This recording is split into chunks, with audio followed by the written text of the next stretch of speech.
Good evening everyone, मैं doctor Swati Sharma English सूत्रा में आप सभी का स्वागत करती हूं। और आज है प्रैक्टिस सेशन ग्रामर के लिए। जैसा कि मैं आप लोगों के लिए अभी इससे पहले मैंने ट्रेजेडी एंड मेलोड्रामा करवाया था। वो मेलोड्रामा में मेरे साथ मेलोड्रामा हो गया था, मगर मैंने उसे कंप्लीट करा के ट्रेजेडी एंड मेलोड्रामा के क्वेश्चंस भी करवा दिए थे। और अब मैं आप लोगों के लिए प्रैक्टिस सेशन लाई हूँ ग्रामर का। तो ये ग्रामर का प्रैक्टिस सेशन रहेगा। इसमें आप लोगों को क्वेश्चन के आंसर देने का जवाब टाइम जो है वो दिया जाएगा। प्रीमियर होगा ये तो आप लोग जो है इसको ज़रूर अच्छे से सॉल्व करें। और अब उसके बाद मैं आप लोगों को क्या बता रही थी, नहीं पहले यही बता दूँ ना, क्या है ये हैं 4 हैं। अच्छा यही चल रहा। ओहो ये क्या हो गया, मैंने अच्छा ही करा था, वो कर दिया था। ये रहा। अब मैं आप लोगों को प्रैक्टिस सेशन का ग्रामर प्रैक्टिस सेट 10 जो है वो करवा रही हूँ। और इससे पहले मैं आप लोगों को एक चीज़ ये बता दूं कि भैया इंग्लिश सूत्रा का एक ऐप है प्ले स्टोर पर, इंग्लिश सूत्रा करके SUTRAA, ठीक है। उस पर जाना, उसको जो है ऐप को डाउनलोड करना। और अगर आपको ये लगता है कि भाई अभी हमको प्रैक्टिस करने की ज़रूरत है, हम पढ़ तो बहुत लिए, तो एक एक्सक्लूसिव प्रैक्टिस बैच है, पेड है मगर, तो अगर उसका मन हो तो ख़रीद लेना। उस पर एक वो भी पड़ा हुआ है देखने का कि भाई अगर जो है मैं कैसा पढ़ाती हूँ तो उस पर पता चल जाएगा कैसा पढ़ाती हूँ, ठीक है। तो वो प्रैक्टिस सेशन का एक बैच है। इसके अलावा हमारा TGT का, PGT का, TSSB का सबका वीडियो बैच अवेलेबल है। इस समय लाइव क्लासेस मेरी चल रही हैं। UP TGT की लाइव क्लासेस चल रही हैं। DSSB का मैं इंतज़ार कर रही हूँ, जैसे ही नोटिफिकेशन आएगा DSSB की लाइव क्लासेस स्टार्ट होंगी। LT का इंतज़ार कर रही हूँ, जैसे ही LT आएगा उसकी लाइव क्लासेस मैं स्टार्ट करूँगी। और अगर आप कोई भी जानकारी चाहते हैं तो आप ऐप को डाउनलोड करें। और एक बात याद रखना, ऐप डाउनलोड करने का मतलब ये नहीं है कि तुम्हें कुछ खरीदना ही पड़ेगा। जाओ देख कर आओ, अच्छा लगे सही है, ना तो मार दो डिलीट, ठीक है। तो ऐप आप लोग जो है ऐप को आप डाउनलोड करके जानकारी ले सकते हैं।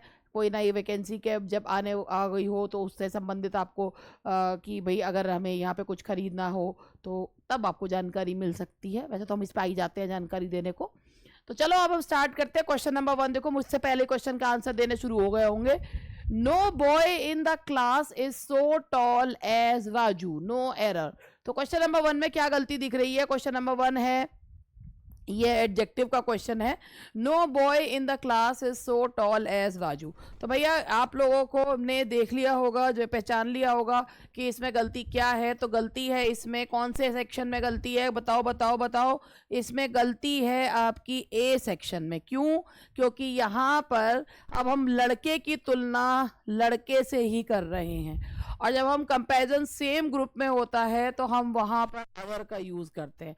नो के बाद लगाएंगे अदर। मान लो ये होता no boy in the class is so tall as Reema, तो ठीक था, क्योंकि ग्रुप डिफरेंट हो गया। जब ग्रुप सेम होता है तो हम अदर का यूज करते हैं। No other boy in the class is so tall as Raju. Same group other लगाओगे, डिफरेंट ग्रुप अदर का यूज नहीं करोगे।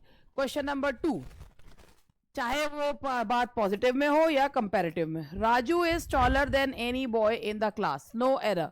तो क्वेश्चन नंबर 2 देखो जी, Raju is taller than any boy in the class. देख लो जी, क्वेश्चन देख लो, आराम से क्वेश्चन देख लो। हम अलमारी भी बंद करिए आए अपनी जाके। तो Raju is taller than any boy in the class, तो अगर आप यहाँ देखो तो ये राजू भी लड़का ही है, लड़के की तुलना लड़के से ही कर रहे हैं, सेम वाली बात हो गई। वही सेम ग्रुप है, तो भाई जब सेम ग्रुप होगा तो क्या लगाओगे? Raju is taller than any other boy in the class. जैसे अगर हम बोलते हैं lead is iron is heavier than any metal, तो iron is heavier than any metal, तो फिर तो आयरन से भी हैवी हो गया। Iron is heavier than any other metal. तो इस तरीके से करते हैं। ग्रुप सेम तो अदर लगाते हैं, ग्रुप डिफरेंट तो अदर का यूज नहीं करते, ठीक है। तो ये हुआ आपका 2 क्वेश्चन। चलो आगे बढ़ते हैं। तीसरा question, very few boy in the class are so tall as Raju. ये राजूड़ा बहुत आ रहा भाई। Very few boy in the class are so tall as, अब वेरी फ्यू आ रहा है। अब आप ये देखो, अब इसमें क्या गलती दिख रही है? फ्यू जो होता है ये होता है प्लूरल, जो काउंटेबल नाउन के पहले लगाया जाता है, जो डिटर्मिनर होता है। Very few boys in the class. तो भाई जब ये काउंटेबल प्लूरल के पहले लगाते हैं तो ये एक सिंगुलर के पहले क्यों लगा रहे हैं? तो very few boys in the class are so tall as Raju. ये राजू ने तो हमारा खून पी लिया भैया, राजू राजू राजू। अब जरा क्वेश्चन नंबर 4 देख लो। Raju is taller than most students in the class. अब अगर टॉलर देन लगा रहे हो, Raju is the taller than most, फिर वही वाली चीज होगी। अगर टॉलर देन लगा रहे हो तो मोस्ट अदर लगाओगे। राजू, मोस्ट का मतलब होता है अधिकांश बच्चों से, तो होता है एनी अदर मतलब अन्य किसी, मोस्ट अदर मतलब होता है अधिकांश। तो Raju is taller than most other students in the class. तो ये हुए 4 क्वेश्चन। अब क्वेश्चन नंबर 5 देखो, ये सब डिग्री के ही क्वेश्चन चल रहे हैं। The price of rice is higher than wheat, no error. तो क्वेश्चन देखो आप लोग, the price of rice is higher than wheat. किसकी तुलना कर रहे हैं भाई, ये बताओ पहले, किसकी तुलना कर रहे हो?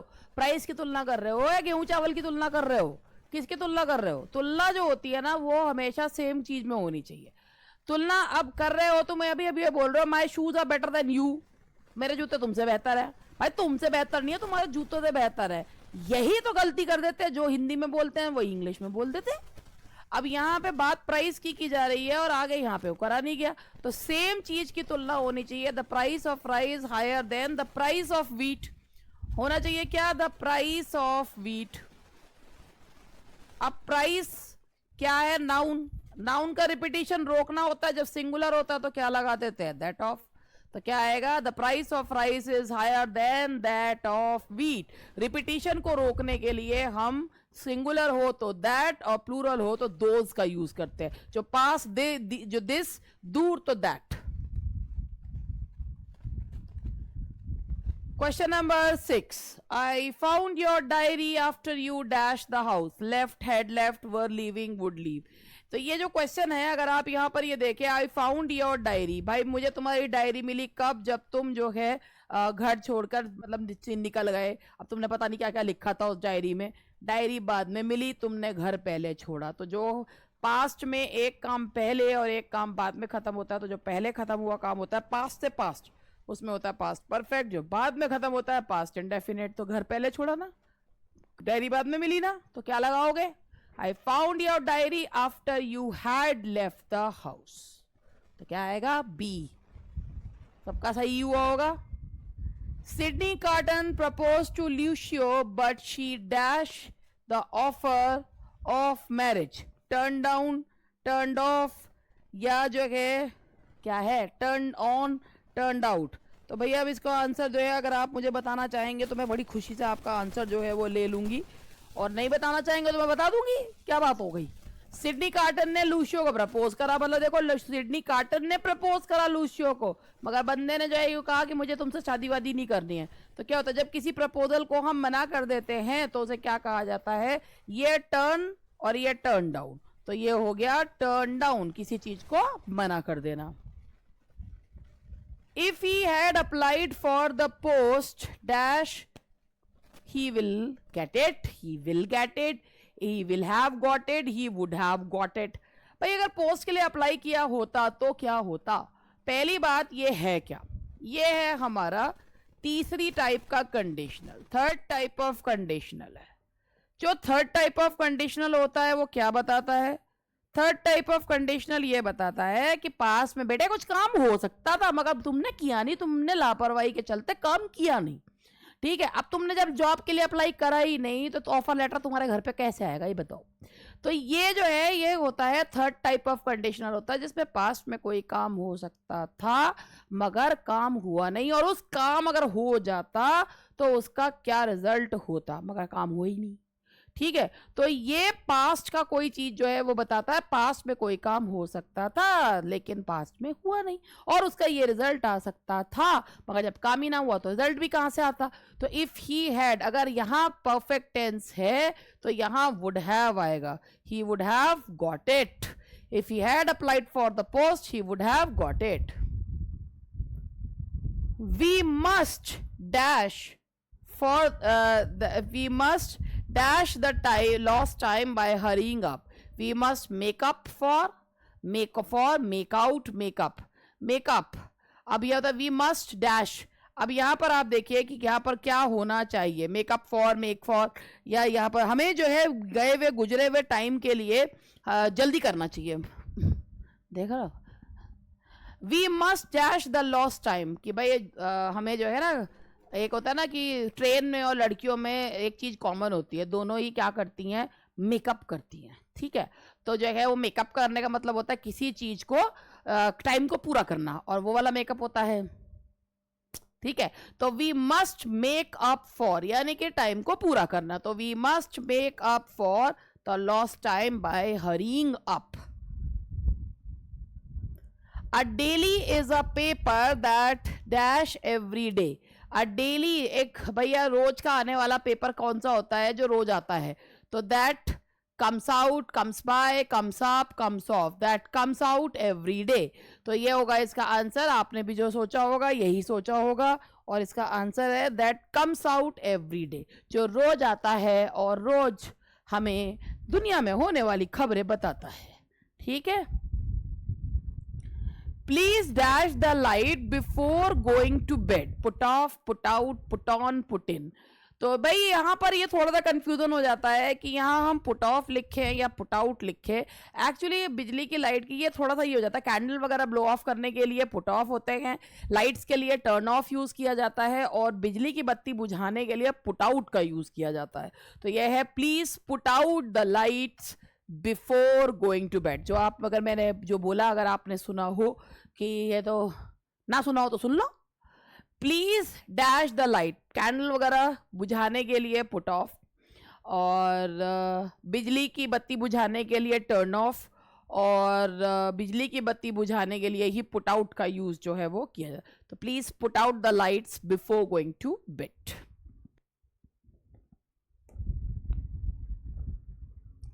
He dash his father rather than his mother.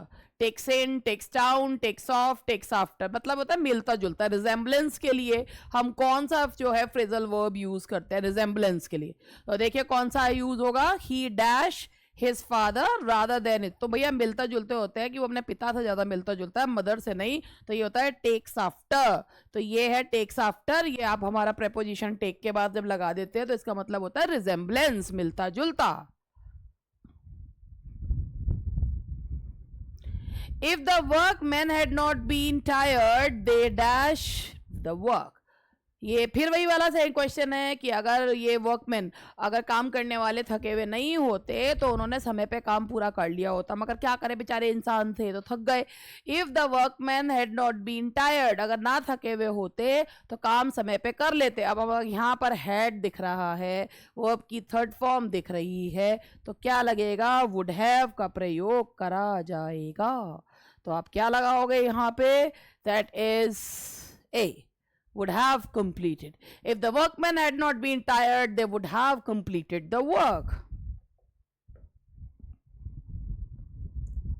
Hardly dash see the picture। अब जब ये hardly आता है ना तो इसके साथ मन करता है had लगा दे, उसके बाद V3 लगा दे, और अगर ये नहीं दिखता तो हम सैड हो जाते, अरे यार ये तो है ही नहीं इसमें। तो जरा देखना हार्डली क्या है भाई, हार्डली जो है वो एक एडवर्ब है।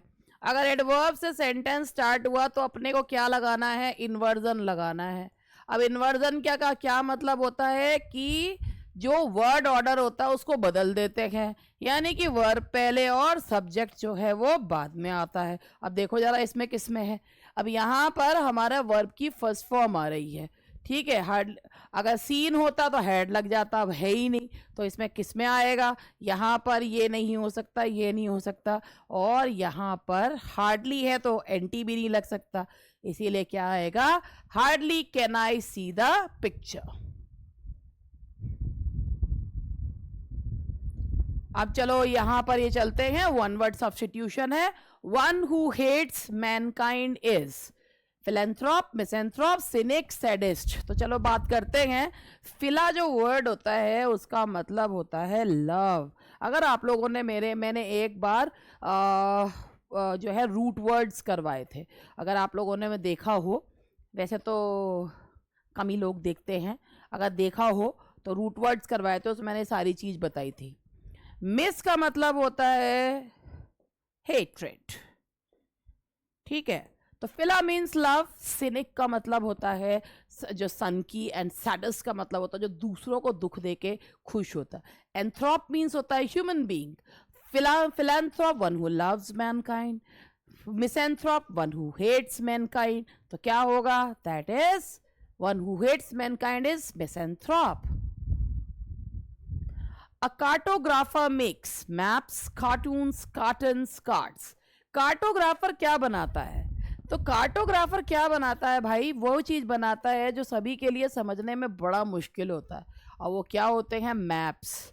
बनाया आप लोगों ने भी 9th-10th में भरने के लिए आते हैं ना, यहाँ पर जो है नदियां भरिए, यहाँ पर ये भरिए, यही नहीं समझ में आता कहाँ क्या भरे। तो कार्टोग्राफर क्या बनाते हैं? मैप्स बनाते हैं। A place where coins are made is called dock, drapery, mint, granary.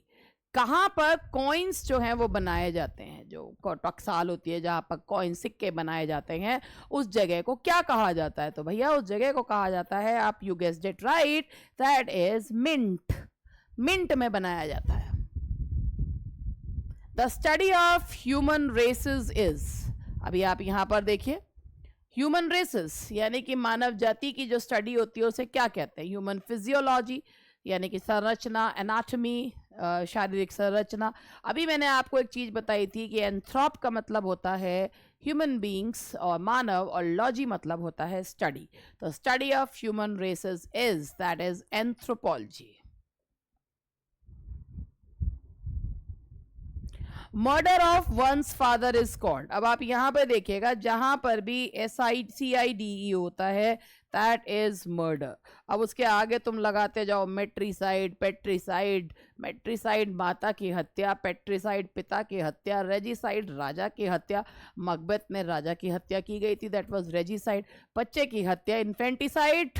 पूरी की पूरी प्रजाति को खत्म, मतलब जो पूरा एक लोगों को पूरा खत्म करना, एक पूरी जो वो है उन्हें खत्म कर देना, बहुत सारे लोगों को एक साथ मारना, जीनोसाइड जिसे कहा जाता है। और अगर इंसेक्ट्स को मारना है, इंसेक्टिसाइड। ये सारे साइड है, जो मतलब साइड मीन्स किलिंग जो होता है। तो अब आप यहाँ देखिए, और फीटस बच्चे को भ्रूण हत्या जो होती है, पेट में जो हत्या की जाती है, दैट इज फेटिसाइड। तो अब आप यहाँ देखिए, जीनोसाइड अभी मैंने बताया था, पूरी की पूरी प्रजाति को ही खत्म करना। होमिसाइड मानव की हत्या, सुइसाइड खुद को मार लेना, and patricide is the killing of one's father. A person who knows many language is called illiterate. भाई सही है भैया, आजकल के जमाने में तो जिसको जितनी भाषाएं आती हैं उतना ही बड़ा अनपढ़ है। Illiterate, literate and educated. तो लिटरेट होता है साक्षर जो होते हैं, पढ़े लिखे, और इलिटरेट अनपढ़। बाइलिंगुअल, बाय मीन्स होता है दो, और लिंगुअल मीन्स लैंग्वेज। तो बाइलिंगुअल का मतलब होता है दो भाषाएं जानने वाला, एंड मल्टी मतलब बहुत सारा, और लिंगुअल मीन्स लैंग्वेज, तो multilingual. A journey by sea is called voice, gliding, flight, skating. भाई समुद्र के द्वारा समुद्री यात्रा को क्या कहा जाता है? वॉइस कहा जाता है। कहते हैं वॉइस, समुद्री यात्रा को बोलते हैं voice. The study of the origin and history of words is etymology, entomology, phonology या फिनेटिक्स। फोनो मीन्स होता है साउंड, साउंड से संबंधित जो शब्द होते हैं। हिस्ट्री ऑफ वर्ड्स, जैसे कि अगर मैंने आपसे पूछा कि इनसेन वर्ड की हिस्ट्री क्या है। सेन एक नदी है, नदी में जो लोग कूदते थे तो उनको कहा जाने लगा इनसेन, बावले हो जाते थे, इनसेन। तो ये हिस्ट्री कहाँ से आई? जैसे आपको है कि मार्टिनेट जो वर्ड है वो कहाँ से जो है वो आया, कि मार्टिनेट नाम के जो है एक जो है वो डिसिप्लिनेरियन थे, वो अपने बहुत जो है वो डिसिप्लिन बना के रखते थे। तो उनके बाद डिक्शनरी में नाम जुड़ा, one who is a strict disciplinarian is known as martinet. तो ये हिस्ट्री ऑफ वर्ड्स है, and from where this is, what do we call this history of word? That's etymology. Origin of words, कहां से आए ये words, that is etymology. Now prepositions use करने हैं। I am grateful dash you for your help. कि भाई मैं बहुत कृतज्ञ हूँ आपकी मदद के लिए, आई एम ग्रेटफुल किसकी के प्रति जब होते हैं तो लगाते हैं टू। प्रति के सेंस में क्या लगाया जाता है, दैट इज टू। बहुत खुशी की बात है, हमारा बोर्ड बंद हो गया है। अभी जरा 1 मिनट, 2 उंगली दिखा रही हूँ और 1 मिनट रुकिए और मैं जरा अपना बोर्ड ऑन कर लूँ। ये होता है हमारे साथ। अब आप सोच रहे होंगे यार मैडम की इतनी बड़ी मतलब जो है कंजूसड़ी है कि इनके घर में इन्वर्टर में बैटरीज नहीं लग सकती। भैया ऐसी बात नहीं है, इस रूम के लिए मैंने अलग इन्वर्टर लगवा रखा है, पूरी 2 बैटरी वाला बड़ा वाला इन्वर्टर लगवा रखा है। मगर बात ये हो रही है कि आजकल उसने भी धोखा दे रखा है, इसीलिए मैं लाइव नहीं आई कि बीच में भगवान जाने मुझे कितनी बार बोर्ड बंद करना पड़ेगा। तो मैंने अपने इलेक्ट्रिशियन को भी बुलवा लिया, सबको बुलवा लिया। पता जो इलेक्ट्रिशियन भी बार बार ये कह के भाग जाता है बैटरी तो सही है, बैटरी तो सही है। अब ये क्यों हो रहा है ये नहीं पता है, तो इसीलिए मैंने आपको पहले बता दिया। कल भी मैं यही कह रही हूँ, कहेंगे बताओ कितने कंजूसड़ी है, बैटरी नहीं बदलवा सकती। और एक बात बताऊं, मैं आप लोगों को जनरेटर में लगवा नहीं सकती क्योंकि मैं रहती हूँ भाई फ्लैट है मेरा, तो मेरा पर्सनल जनरेटर लग नहीं सकता। और लाइट भी आ गई है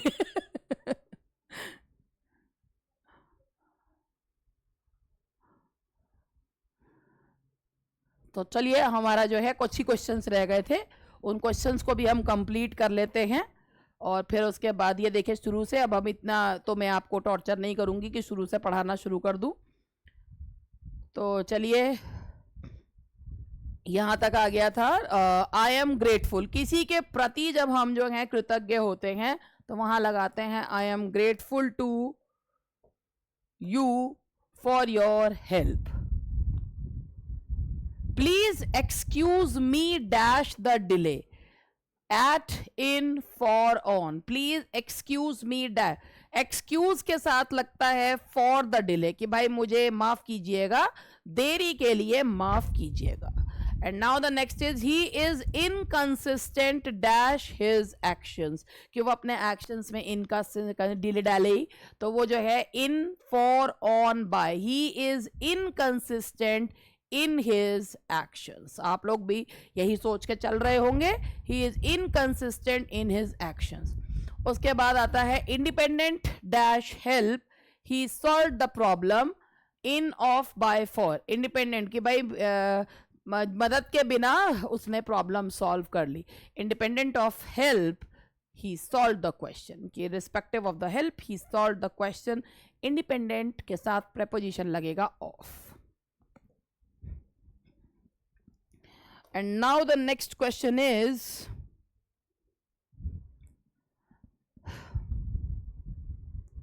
he is incapable dash any action।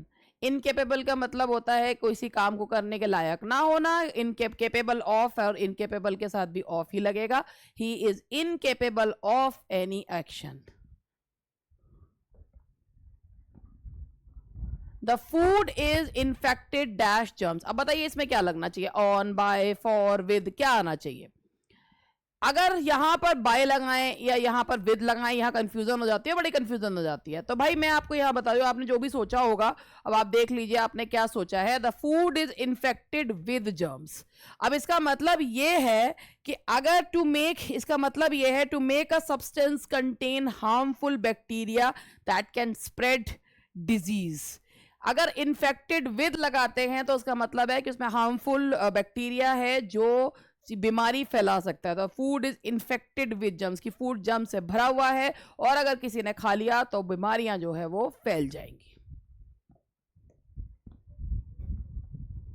Sweets are injurious dash health. हर मीठी चीज जो होती है ना बड़ी ही सेहत के लिए खतरनाक होती है। माइंड माय वर्ड्स, हर मीठी चीज, और जरूरत से ज्यादा मीठा तो भाई सेहत के लिए बहुत ही खतरनाक होता है। तो स्वीट्स आर इंजूरियस के साथ प्रेपोजिशन कौन सा लगता है, that is to. Sweets are injurious to health. आज तक कोई इंसान जिंदगी में कड़वा खा के नहीं मरा होगा, मगर मीठे से लोग मर जाते हैं। आई इंस्पायर्ड हिम डैश होप, कि मैंने उसमें होप का संचार किया। आई inspired him with, I inspired him in from on, I inspired him with hope. तो होप का संचार जो है वो किया, तो यहां आएगा आई इंस्पायर्ड हिम विद होप। तो ये थे हमारे कुछ क्वेश्चंस इसके, और इसके बाद में आप लोगों को यहाँ पर ये है भाई हमारा 31 एंड 32 भी है। क्वेश्चन नंबर 31 है, they imposed a heavy fine dash the driver, कि उन्होंने भाई हैवी फाइन लगाया किस पर, ड्राइवर पे। तो किसी के ऊपर फाइन को थोपने के लिए क्या लगाया जाता है, at, in, on, from. They imposed a heavy fine on the driver. Question number 32, you should other to dash the discipline of the college to, on, upon, at। Other मतलब होता है किसी चीज पर टिके रहना, किसी चीज के साथ खड़े होना। तो कौन सा preposition लगाएंगे, you should other to the discipline of the college। तो ये हुए हमारे 32 क्वेश्चन। अब आगे बढ़ते हैं। देखिए, fill up the blanks using the words given in the choices. तो पहला क्वेश्चन आपके सामने है, ये इस तरीके से होता है, डबल ब्लैंक्स आ जाते हैं। तो डबल ब्लैंक्स को किस तरीके से करना है, we must explore dash sources of energy as our supply of fossil fuel has been. तो आप यहाँ पर alternate, depleted, guaranteed, over, natural, exhausted, sufficient, increase. D तो हो ही नहीं सकता कि अगर सफिशिएंट है तो हमें ढूंढने की जरूरत ही क्या नहीं है। We must explore sufficient as our, जब इंक्रीज हो गया तो ढूंढने की क्या जरूरत है। अच्छा, अब इसमें ए और सी में से लगता है तो ऑल्टरनेटिव होता है, तो इसमें एवरी सेकंड जो है वो होता है ऑल्टरनेट। तो we must explore natural sources of energy, कि हमें नेचुरल सोर्सेज ऑफ एनर्जी ढूंढनी चाहिए, क्योंकि जो सप्लाई ऑफ फॉसिल है वो एग्जॉस्टेड, वो जो है बहुत बिल्कुल जो है खर्च हो चुकी है। तो इसका आंसर होगा सी। जो भी जिन लोगों ने सी लगाया है, वेरी गुड, बहुत बढ़िया। अब उसके बाद आगे बढ़ते हैं। The activities of the association have dash from the dash objectives set for it in the initial years, grown, simple, deviated, original, details, grand, amorous, total। The activities of the association have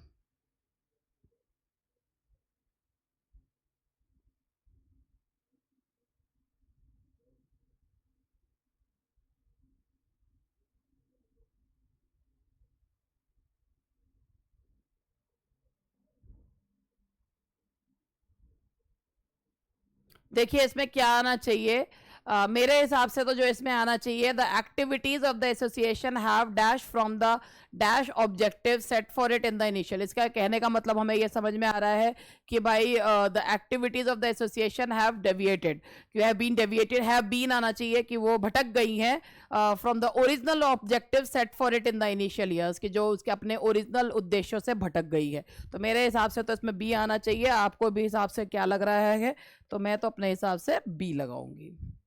ठीक है जी।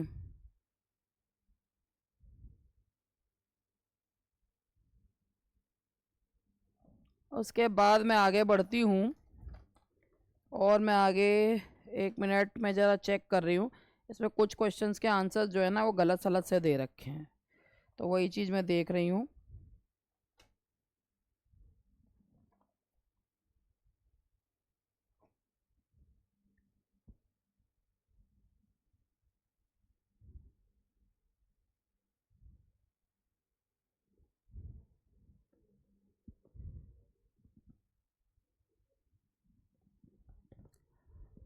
ना हो, वैसे इसमें भी मुझे भी alternate और डिप्लीटेड भी सही लग रहा था। We must explore alternate sources of energy as a supply of fossil fuel has been depleted, ये भी ठीक लग रहा है और वो भी ठीक लग रहा है, दोनों ही सही लग रहे हैं। तो भाई इसमें हम बेनिफिट ऑफ डाउट देते हुए आगे बढ़ते हैं। The hunter was attacked by a dash of wolves, herd, gang, pack, flock. तो वुल्व्स के लिए कौन सा जो है वो कलेक्टिव नाउन यूज करते हैं, वो देखिए। The hunter was attacked by a pack of Wolves, तो वुल्व्स के लिए यूज करते हैं पैक ऑफ वुल्व्स।